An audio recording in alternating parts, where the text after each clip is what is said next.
Aflebara fo leta ne bikata akirengere na bela jele yoro kabiano fo au sigero la kada jura la kafo obeka maliku na fo ni ko neto tv de la je ni watina ambe kene mi kono udi kofle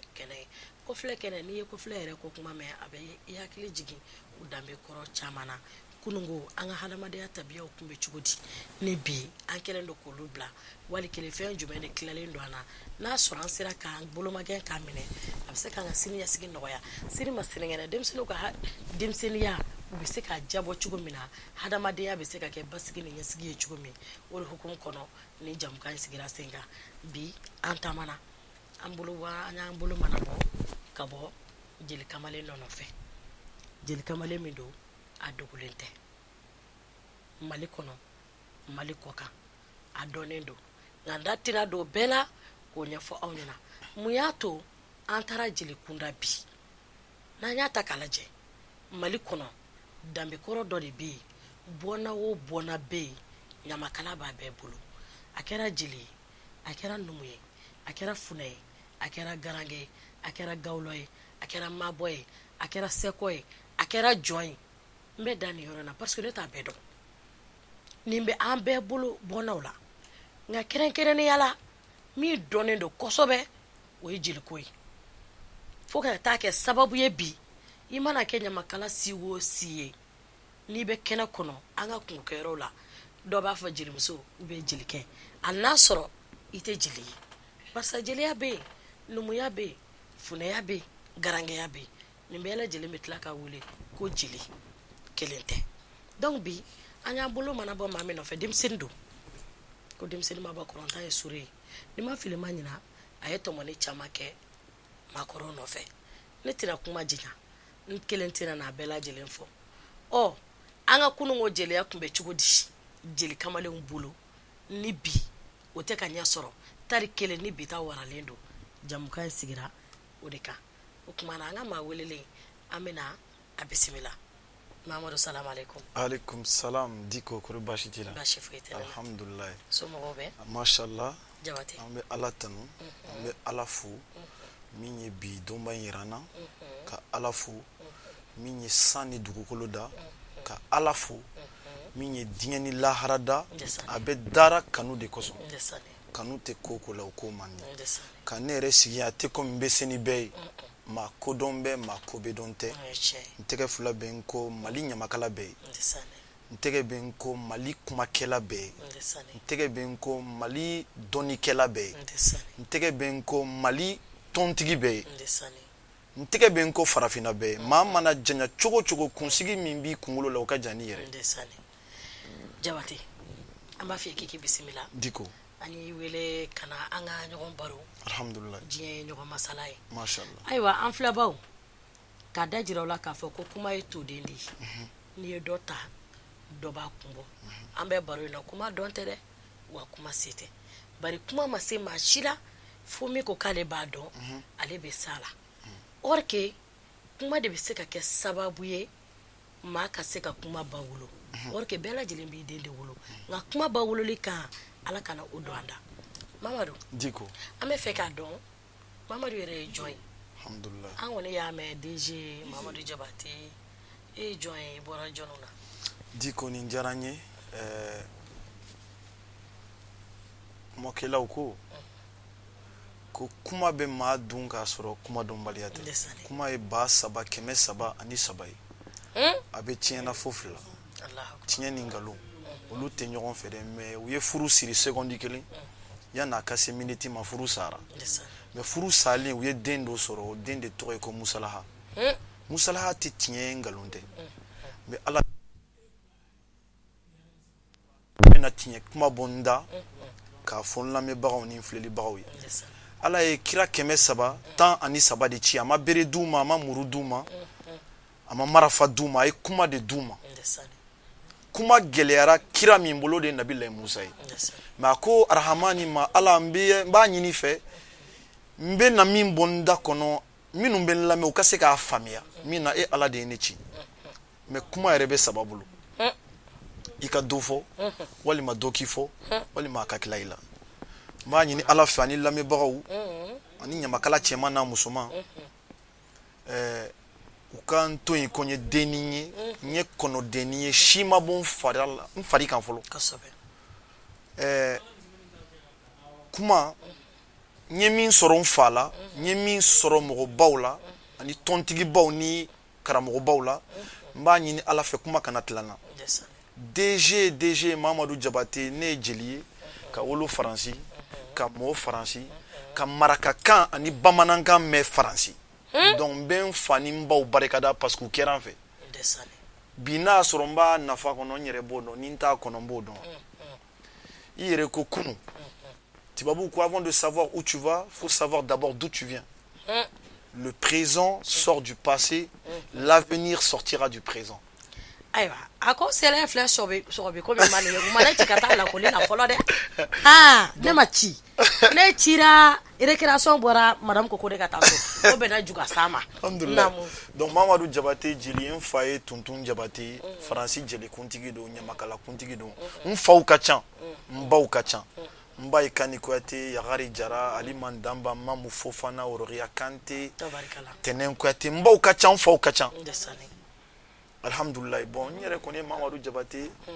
DG Fanate directeur général c'est la deuxième génération donc nous sommes la relève d'accord donc ne yɛrɛ misaliya de je suis un exemple k'a yira farafina bɛɛ la k'a yira diɲɛ bɛɛ la peu importe le lieu de naissance mɔgɔ i bɔra min na dɔrɔn i jɛ i ka ko ye dɔrɔn n bɔra kira la o t'i la don alijinɛ kɔnɔ f'i ka baara de yanni i ka sow ni faliw ni mobiliw marquew ni motow marquew dɔn i yɛrɛ ye min ye i k'o dɔn fɔlɔ faut savoir qui tu es donc surtout ɲamakala yanni i ka maa wɛrɛ fɔ yanni i ka maa wɛrɛ ka histoire kalan i yɛrɛ ye min ye o dɔn fɔlɔ faut savoir qui tu es pour savoir où tu vas yanni i ka maa wɛrɛ fɔ i yɛrɛ dɔn donc moi je suis jeli et je suis fier d'être jeli tabarikala alhamdulillah ne ma fɔ ɲana n ko bi ta n k'a ti kɛ basi ye min n'an bɛ dɔgɔya tɛ dɔn gansan yɛrɛ bi tɛ dɔn gansan dɔn gansan tɛ Mamadu jeliya kɔnɔ kunungo jeli kamalen a ka rôle tun ye min ye société kɔnɔ a n'a jatigiw ni ɲɔgɔn cɛ parce que diɲɛ bɛ ka taa tagabolo dɔ la n'an kun y'a ta kunungo la i b'a sɔrɔ kabila kelen bɛ yen jeli du kelen b'olu bolo et puis ni ma fili ma ɲɛna hali sisan marakaw bara yɔrɔ dɔw bɛ yen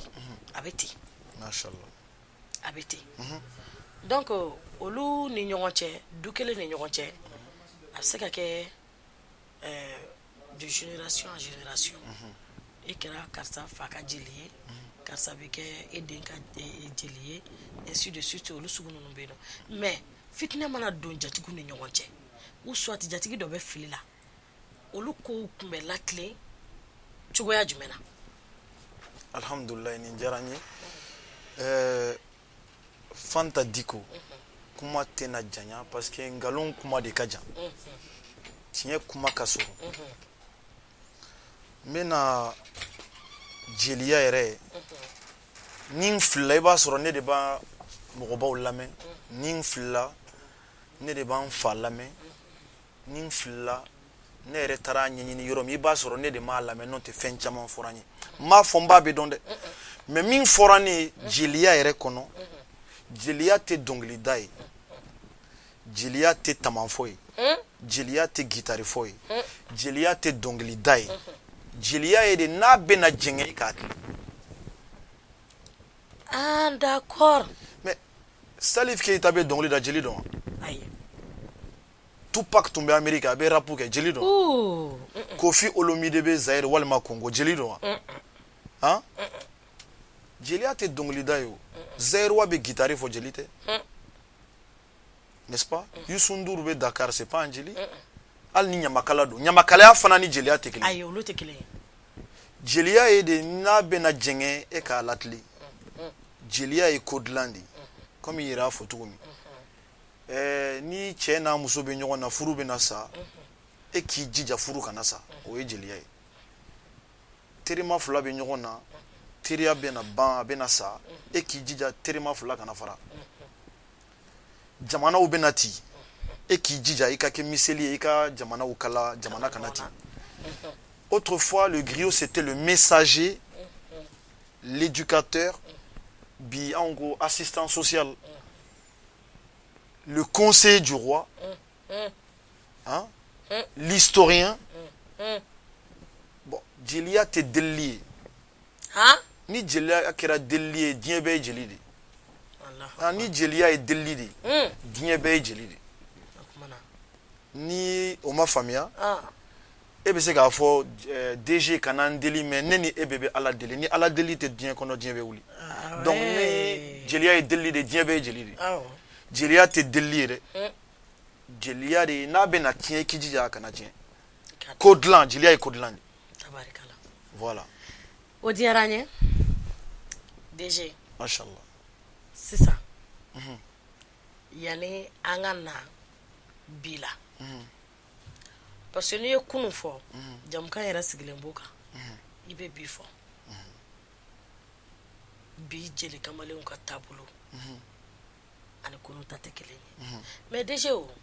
est ce que habillement min bɛ ka kɛ sisan jeli kamalenw fɛ ani kunun ta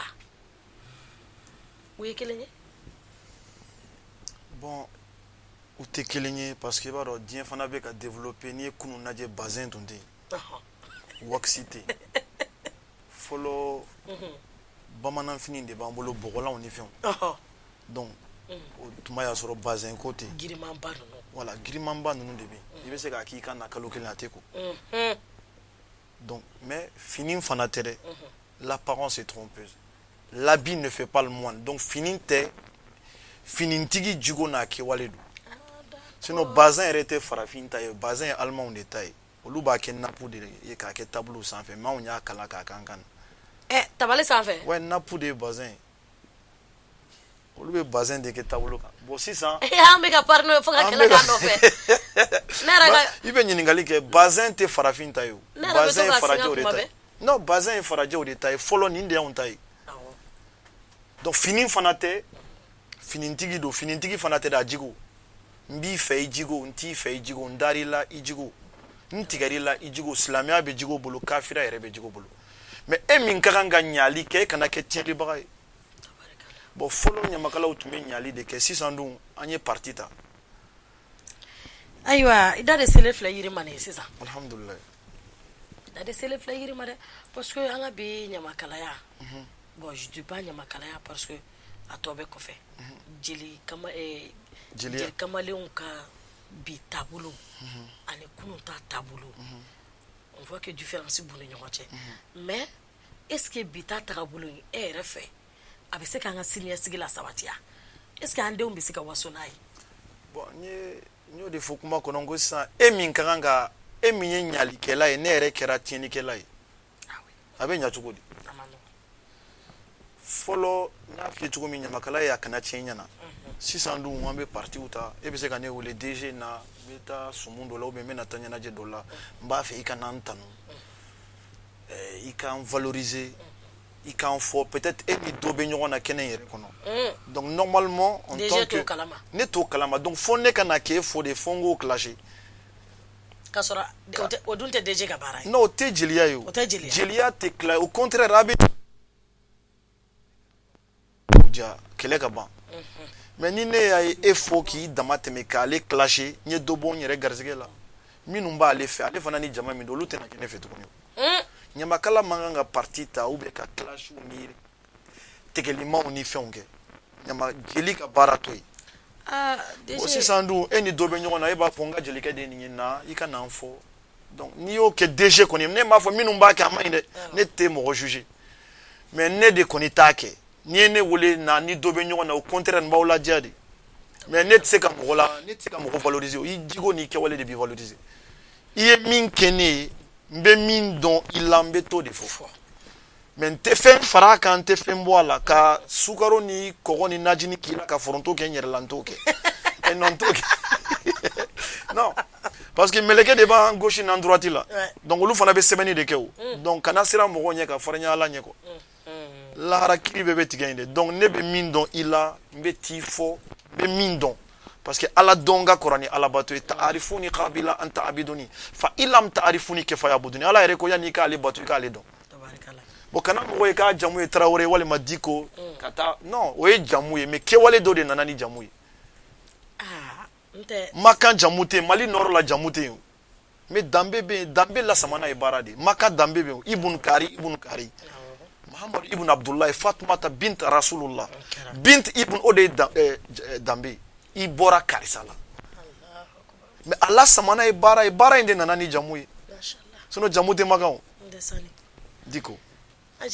j'espère j'ai pu répondre aux questions comme il se doit c'est ça c'est wadi mamadou imaire plateau sans faire la de kadi machallah bi kofle bi de don tawte kelen invité donganza invité mamadou alhamdulillah animatrice est fantai ala kira Zuhra oh te deni fasigile ça machallah akara ni kwa chaya mamadou jelia era kono ne ba fait ça ala baronike machallah parce que ne yɛrɛ mɛnna ka yala ka di ko ɲɛɲini ma se k'a ɲɛ sɔrɔ o ko bɛ kɛ cogo di sisan di ko nin diyara n ye yɔrɔ anw fɛ en tout cas minnu bɛ kuma minnu bɛ parce que kuma fana qualité ka ca dɔ ye dantigɛlikɛla ye dɔ ye kumaba fɔla ye dɔ bɛ tariku yɛrɛ fɔ dɔ bɛ sukaro marafati Paris jula ouais Paris jula Dubai jula kasarati ma se voilà Dubai jula Paris jula koliji ka chani do seliji ka chani do koliji abina fo ne o fanga cameraman ma sisa sugaro marafa be bon kuma qualité ka cha kuma kela ko diko fora sabai mais jamu diko fana be ama fara fenga fema faraka awo o yawnye abela be a fula be a suraka be ni ma fili e ya belai tout simplement diko ama fara fenga fema faraka mais kuma kela do fana ko ka fora jamu sabai jawara diko kulibali diko tarawari diko olu ya shede bon bon ne tamana parce que ma tise ka be don comme nya foto ma kodombe ma kobedonte itse ka be don bon tama kono moi je voyage beaucoup ntara village ou dola par exemple Gidimara ni dona Kaimara kono yoroni ndobe ko Gidimara ba damene Mali kono Kai katabla fo Mauritanie Gidimara be fana jamu dobe ko Sumare aforo fana mako diko ha Sumare jamu dobe aforo madiko comme Sumare dobe be folo mako Sumare Tungara mais Sumare dobe comme me diko de ka aforo mako diko ntamana nya soro kamara jamu do fana be aforo luma ko kamara diko ha ouais kamara diko be comme kamara danjogo be danjogo nyome kamara demba hawa be ha kamara jalali be kamara kamahaga be asik do sigilen fle be bo muruja eni be kamara la ka ukelen tai kamara kamahaga be biniye kagolo jamu fo do ba fo jamu sabado magasa fofana ani kamara kasoro kamara qualité kacha kagolo ere jamu e kononto kusa jamu etani sabai bon ni ta do mati se ka bedo mais ni ta mana ibi se ka fen chaman soro ne chaman soro on fala mais on fa ko nde ne ta bedo ne iyala se nyamakala uma se jeluma se moriba uma se tontigu uma ne ta fo horon parce que ne ere horon mais se tontigu uma ubu yere donc tu sais ko yere fodi e jo folo parce que iko tontigu iko ita fo horon ne ere horon de awo ere horon mo tontigu ye horon yewa si samba fo nga horon ke non ho ika horon ke ere horon de awo ika tontigidu ani horon ya tekelenye mais si ça nous ko nga horon ke de ni bo e tuma ere munyi ayiwa bon ne yɛrɛ hɔrɔn de o yoy Jabate Traoré de jamu tɛ mais hɔrɔnya b'i yɛrɛ bolo o y'i jigo ye o y'i jogo ye voilà hɔrɔnya y'i yɛrɛ jigo de donc ne yɛrɛ ye hɔrɔn de donc yalalen j'ai trouvé que Soumare Diko bɛ yen Kamara Diko bɛ yen Koulibaly Diko bɛ yen Diawara Diko bɛ yen Traoré Diko bɛ yen min y'u dafa wɔɔrɔ la o ye Diko ye a ma fara fɛn kan fɛn ma fara a kan bon Diko fana ba bɛ ani ba bolo fara dɔw kɛra bɛla ye comme toi dɔw ye fulaw ye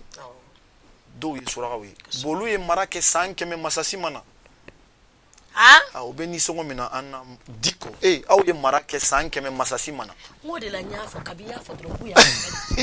y'a masasi nalen o ye diɲɛ mara san 100 ni san 10 a bɛ ka nisɔngɔ min na olu bɛ Diko ye comme marakaw ko hanka hore ngana giri iti daru nya nyonkene ka tongu ngana koni hankenta inkola yonkondini tongu nya na yonkondini ibo korodo ni fiɲɛ ba wula sisan yiriw branche de bɛ mouvement kɛ mais ni fiɲɛ tɛ kunkolo la bouger mais ni tiɲɛ fɔra kunkolo bɛ bouger donc a bɛ fɔ ko Diko donc n'a fɔra ko Diko yɛrɛ de ye tiɲɛ ye tiɲɛ fana tɛ sɔrɔ ni jigo ma ɲa Hane Fanta Diko ala fano ay tegera foyesa Hane ala Diko Jabate amba o diyaranye alhamdulillah baro in kadiri Diko bɛ jigo de bolo abana alhamdulillah wa me mi fie mashallah jamana in ngona nere nyo jugo ni matigiti seulement be fini desinga à part santé fuike alhamdulillah fana te ko bay aywa bon c'est ça non amatlaw on est ensemble ya Traoré là Sissoko là mais dis-moi Traoré là ka Diko ya soro la chukudi comme ya fait trop mi Diko ye jamuri ni Traoré jamu ye jamu mugani nani min bora Traoré la jamu muga ani nani Traoré ka fara tiramagana tiramagan ka fara Damasa Wulandi ani Wulambala bon Traoré Damasa Wulandi ni Wulamba olu de do kamisa kɛlɛ bannen kɔfɛ u ye Sogolon ta ka taa n'a ye olu yɛrɛ ma se k'a furu u y'a ta k'a di Mande masa ma n'o ye Farakɔrɔ Magan Cɛɲɛ n'o ye Sunjata fa ye u fana y'a denmuso ta k'a d'u ma Nagana Tiriban dɔgɔnin de y'a furu parce que kɔrɔ kɛra jeli ye hali ni tun kɛra jeli ye i je fɛn t'an bolo i jebaga tɛ a fɔra Jabate donc dɔgɔkɛ Nagana Tiriban ta o ye denkɛ sɔrɔ u kan ka tɔgɔ da a mɔkɛ la Magan Nagana Tiriban ka Magan Nagana Tiriban ka Magan Turuba Magan a kɛra Tiramagan ye kɔrɔkɛ fana ye muso furu o ye denkɛ sɔrɔ o den kɛra Kankeja ko Tiramagan ani Kankeja bon n tɛna n da don tariku kɔnɔ comme émission ka surun Traoré jamu ye jamu 24 ye Diko bɛ jigo bolo ani kɛwale donc Traoré jamu fana olu bɔra dugu duuru la Kaɲɔgɔn dugu duuru yiri dɔ bɛ yen ko Tiramagan Benbe o Tiramagan Benbe de bɛ yala dugu duuru ni ɲɔgɔn cɛ bamananw ko Benbe de ma ko Npeku donc n'i bɛ taa kɛlɛ daga la n'i sera k'a fɛn ni sɔrɔ ka mugu bɔ k'a k'i da kɔnɔ n'i bɛ taa kɛlɛ kɛ nɛgɛ t'i tigɛ Npeku kelen bon o tɛ yan Npeku ko Tiramagan Benbe min bɛ yala n'o tɛ ne kun ka k'a dɔn ɲini o bon Kaɲɔgɔn dugu duuru fana o dugu duuru ninnu tɔgɔ bɛ yen peut-être temps kɔnɔ donjan ko tagali n'a ye ɲɔgɔn ye dɔn wɛrɛ bon parce que n'i ma se k'o kɔni fɔ a ka kan ka minɛ de k'an kunkolo bɔ n kan na komi Manden sarakamisi parce que ne yɛrɛ ye Traoré donc k'an bɛ n t'o la parce que i b'a dɔn Manden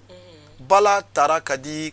Kankuba Kante ma Kankuba Kante sababu de nana ni Bala ye fo Sumaworo y'a sɔrɔ n'o tɛ Bala ye Fakoli ta ye mais o Bala fɔn bɛ Kuyatelakaw bolo bi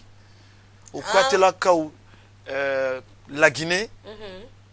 Dokala Kuyatew Bala fɔn b'olu bolo donc n bɛ se ka donc a b'olu bolo ɲagaso la bon Bala i bɛ Afrique de l'Ouest bɛɛ jateminɛ Bala bɛɛ hali an bolo Bɛlɛdugu a Bala fɔn bɛ yen mais anw fɛ Manden Bala yɛrɛ ye mais Manden instrument min a ma ye yɔrɔ wɛrɛ n'anw fɛ tɛ Manden o ye kɔra ye mais kɔra fana n'a sababu ye Tiramagan ye ah bon kɔra n'a sababu ye Tiramagan ye korinw ka bateau korin bateau bateau ye bara de korinw fana ye masalenw de minnu y'u sigi vers Gambia Casamance mais tagalen an bɛ n'o histoire fana fɔ kora sɔrɔla ɲansɔmuso de la bon n bɛna ninnu fɔ parce que fɛnw dɔ bɛ f'an k'u fɔ de m'a fɔ ne bɛ se kuma la ni bɛɛ de mais ne yɛrɛ taara Gambie bɔra Gambie a tɛ semaine kelen bɔ Adama Barrow ka parti sigi NPP Banjul u ye ne wele ko n ka taa kuma ye donc kora nana a dira ɲamakala minnu ma n b'olu fana dɔn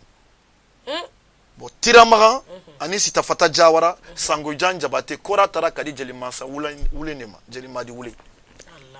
o jamu fana dɔn jan ko n bɛ n'o fɔ korinw ka bateau korin bateau korin jamu ye Sanya ni Sonko ye masalenw don o jamu bɛ Sonko ani Sanya o jamu tɛ yen wa mais tagalen an bɛ n'o kuma ninnu bɛɛ fɔ voilà bon parce que olu ye n yɛrɛ ye quoi awɔ ne b'a dɔn o y'i yɛrɛ ye o a to ten ne ko u b'a fɔ bula ça veut dire quoi bon bula kɔni fɔra fakolisiw ye ni ma fili bon le 26 avril passé c'était les 7 ans de Kaba Blondi n ka taa yan sababu ye Kanoté Aboudou Kanoté c'est mon beau-frère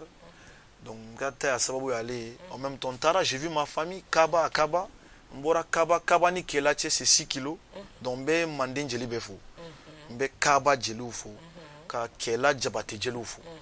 Moriba Jabate fa de ye jelikuntigi ye bon ni min tɛ bɛɛ bɛ Moriba kɔni dɔn a bɛ dɔnkili da a badenkɛ bɛ yan n'o ye Koman Jabate donc bi jelikuntigiya b'u fa bolo donc n taara yen ils m'ont mis vraiment à l'aise ils m'ont montré que je suis chez moi donc n taalen yen ni kababulon u b'a tabafu k'a la comme a bɛ kɛ alikaba la cogo min cette fois Fakoli ka tuloma dɔ bɛ yen a tun b'a ka kɔrɔti palan fɛn dulɔmin na u b'o fana munumunu cette fois donc bula kɔni fɔra Fakolisiw de Fakoli Kumba, Fakoli Daba, Jami Jankoli, Tama Jara, Fakoli la Janjomba. Bon, ne yɛrɛ bulamuso furu et puis bulamuso den fana bɛ n bolo parce que j'ai 2 femmes. Donc ni ma se k'olu fana dɔn dɔrɔn kana ka ɲininka. Voilà. Ok, Mamadou. Jamukan bɛ ɲini kana se a kuncɛ wagati ma. Alhamdulillah. Kɔni nana baro la a diyara n ye. Mashallah. Et j'espère aussi que nin tɛna kɛ an ka baro dan ye. N yɛrɛ bɛ na aw invité chez moi. Awa. O fana ka di n ye. O fana bɛ diya ka tɛmɛ nin kan. O fana non o bɛ diya ka tɛmɛ. Don o don n'aw nana kuma tɛ se ka ban. Ayi a tɛ ban. Ka dɔ fɔ ka dɔ to i kɔnɔ dɔw b'a fɔ n bɛ dɔɔnin fɔ n tɛ se k'a bɛɛ fɔ n bɛ dɔ to n kɔnɔ i b'a sɔrɔ caman de t'i kɔnɔ. D'accord Mamadou ka kuma kuncɛ ko Jabatelakaw ye wasobaganci ye nin kelen kɔni ne ma se ka nin faamuya dɛ. Bon wasobaganciya fana waso tiɲɛ kan dɛ. Ka n'i disi gosi nkalon kan dɛ. Jabatelakaw ninnu filɛ nin ye. Non waso tiɲɛ kan ka na waso nkalon kan Ala yɛrɛ kumana a kan. Et puis surtout u bɛ min f'u ma ko ka sanu bila kɔlɔn kɔnɔ. Ne ko n'i ye sanu bila kɔlɔn kɔnɔ i tɛ ka bɔ sɔrɔ cogo di. Bon sababu bɛ se k'a labɔ dɛ. N'i ye ji kasilen tasuma bolo sababu tɛ wa. Tabarikala. Donc alhamdulillah n bɛ jatigiw fo n bɛ n lamɛnbagaw fo n bɛ Mali ɲamakala bɛɛ fo ne karamɔgɔ ye Mali kumakɛla bɛ yen parce que Manden ni Wagadu farafinna tariku ye farafinna de ne wolola yɔrɔ min farafin tariku tɛ foyi donc ne ye ɲamakala ye bien vrai je suis fier de ce que je suis mais ne bɛ Mali kumakɛla bɛɛ fo parce que ne bɛ kuma min fɔ n bɛ ka kuma de valoriser kuma tɛ ne ta ye kuma ye Ala de ta ye mais kuma dira ɲamakalaw fana ma bon ni n ko n bɛ waso ni kuma yɛrɛ fana ye Manden kuma bɛ Jabate Jaliw bolo bon waso fana comme n y'a f'i ye cogo min maa ka waso tiɲɛ kan kana waso k'i disi gosi nkalon kan dɛ Ala yɛrɛ kumana kan ko fa amma binayma tarabika fa hadis sanu caman bɛ n bolo n'i y'a fɔ jama la dɔw b'a fɔ k'i ka sanutigiya yira wari caman bɛ n bolo n'i y'o fɔ jama la dɔw b'a fɔ k'i wasora i ka waritigiya n'i ka sanutigiya n'i ka misitigiya n'i ka fɛntigiya yira mais ne bɛ se n ka baara la o tɛ waso ye bon donc maa bɛ se min na n'i ko e bɛ se animatrice la o et puis i bɛ se a kuma la donc waso tɛ n'i y'o fɔ minnu bɛ k'i lajɛ olu b'a dɔn k'i bɛ se o caméraman ninnu fana bɛ se u ka baara la n'a y'u diya u bɛ ne kɛ finman ye ɲɛda tɛ o dalilu b'olu de bolo n'est-ce pas donc Ala kana t'u k'o kɛ dɔrɔn amina yarabi donc ne dun ko n ye Paris Jalikɛ cɛ ye n'u ye n cɛ juguya dan tɛ Ala la dɛ donc n bɛ bɛɛ fo en même temps n bɛ Mali kumakɛla bɛɛ fo Mali ɲamakala bɛ n b'a bɛɛ fo n bɛ n jatigiw fo n bɛ ɲaarew fo ka turew fo ka darabiw fo n'i y'a mɛn ɲaare ɲaare ɲagate de ka bɔ Lambidu ouais ɲare o bɔra Lambidu ka na Bamako yan Lambidu Gidin Kumme Bamako yan donc ka taa fo Jara fo Gimbal la o tariku ka jan donc n bɛ ɲarew fo fana jamu ka ca que dɔw bɔra ɲarew ka taa Laginɛ a fɔra olu ma ko Jare dɔw bɔra ka t'u sigi Gambia a fɔra olu ma ko Signate anw fɛ Lambidu Ɲagate Sandigira kuine farinde bilema kuine farina kinte jalla jula kamantugula ngana kusila mbundange burusende nyame karo nyaere ire tarelinge nanga siga yansigi kanani mashallah donc o fana ya damatare ko bombe nyaare o fombe mali be fombe njatugo fombe maraka o fo la première grande empire de l'Afrique de l'Ouest c'est l'empire du Ghana oui maraka o ka tariko yo bien donc après l'empire du Ghana il y a eu l'empire du Mali, l'empire du Manding, Djata Nano là, n'est-ce pas? Donc après, il y a eu les royaumes. Donc même Maraka ou Befo. Donc parce que, alhamdoulilah, Fanga Mimbe DG Labi, Wain Djatikoui. Djelibate, Wafon Yanga Djelibaye. Djelibate, Djatigiba ou Debe. Nyamakala Kani Yere Bonya Djatigima. Kani Disigosi Fentigi. Kani Yere Ira. Moro Debike Morobao. Nine Borasa Bamako Kura Kata. Yani Kaburudo Inche. Nkelembe ka kumani mogo man lamɛ Mamadou e fɛnɛ o yɔrɔ tɔgɔ fɔ wa fɔ ko karisa fa donna la dɛ bon mɔgɔw de b'i lamɛ e bɛ se k'i yɛrɛ bonya olu ma cogo i tɛ se n'i ye jɛgɛ ye kamalen b'a la a bɛ ji sumalen de kɔnɔ n'a bɔr'o la a bɛ sa ni y'anw fana ye mankanbaw ni kumabaw la jatigiw de b'an bolo donc n bɛ jatigi cɛman n'a musoman bɛɛ fɔ n ye min tɔgɔ fɔ n ma min tɔgɔ fɔ n bɛ bɛɛ lajɛlen fɔ kuma bɛ maa dun k'a sɔrɔ kumadɔnbaliya tɛ ni n ka kuma ye maa min tɔɔrɔ a k'a dɔn k'a fɔ ne yɛrɛ ka bamanankan ni n ka marakakanw français sumanin b'a la biboron sumanin b'a la donc a k'an to yen ko n ye denni ye n ye kɔnɔdenni ye si ma bɔ n fari la fɔlɔ kuma bɛ n b'a dun k'a sɔrɔ a dɔnbaliya tɛ Diko merci beaucoup Jabate a diyara n ye à vous-même n bɛ n profiter i ka plateau kan alhamdulillah ka foli bila Bagunu marakaw la mashallah Bagunu marakaw ka mɔgɔ ko o ye n bɛn n'a ye n bɛ diɲɛ maraka ne ba bɔra Bagunu de n'est-ce pas Bagunu marakaw bɛ mɔgɔ fɛ kojugu alhamdulillah n fo k'u wale ɲuman dɔn mashallah ayiwa an kanubagaw nin kun ye an ye kɔfilɛ kɛnɛ kɔnɔ mashallah ni masa in b'an ka jɔna don n'a nataw la inshallah an bɛna baro wɛrɛ kɛ alhamdulillah danbe kɔrɔw kan inshallah an bɛ foli di aw kelen n'a bɛɛ lajɛlen ma ka bi yan fo aw sigiyɔrɔ la k'a fɔ aw ɲɛna ko dantaw la hali n'an ye sɔnna tile kɛ tan an tɛ se ka ko aw mashallah bari ka d'a kan anw bɛ yan nɔ aw de kama fɛn o fɛn de bɛ se ka kɛ an ka siniɲɛsigi ye olu de ye bisimilalen don an ka jamukan kɛ alhamdulillah aw k'an bɛn diɲɛ wagati